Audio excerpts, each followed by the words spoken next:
শেখ হাসিনা দেশ থেকে পদত্যাগ করে পালিয়েছেন, কিন্তু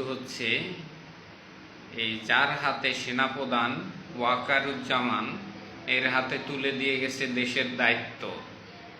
কিন্তু কে এ ওয়াকারুজ্জামান? আপনারা কি তাকে চিনেন?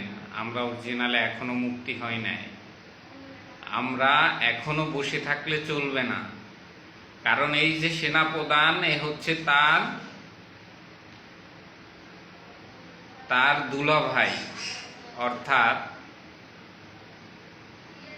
তার চাচাতো বোনের জামাই, এর হাতে তুলে দিয়ে গেছে দেশ। অর্থাৎ সে গেছে কিন্তু আসলে যায়নি। কাজেই আমাদের সতর্কতার সাথে এবং আমাদের আন্দোলন যদি আমরা পরিত্যাগ করি, তাহলে আমাদের দেখা যাবে দেশের আবার শেখ হাসিনাই পরিচালনা করতেছে, কোনো লাভ হচ্ছে না।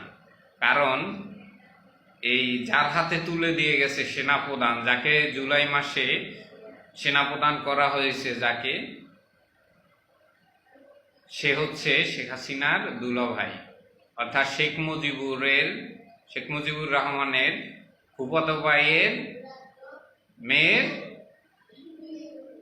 জামাই, তার হাতে তুলে দিয়ে গেছে। কাজেই আমরা যেটা ভাবতেছি যে আমরা বিজয় লাভ করছি, হ্যাঁ আমরা বিজয় লাভ করছি সাময়িকভাবে। শেখ হাসিনা আবার যে গেম খেলতেছে সেটা তো আমরা বুঝতেছি না। আমাদের সোচ্চার হওয়া উচিত, আমাদের এই যে সেনাপ্রধানের পদত্যাগের জন্য দাবি তোলা উচিত। অন্যথায় আমরা নিজেদের অস্তিত্ব থাকবে না, নিজেদের বিজয় থাকবে না। কাজে কে সেনাপ্রধান তাকে চেনেন, তাকে নিয়ে গবেষণা করেন এবং সে কি করতে চাচ্ছে এটা চিন্তা করতে হবে।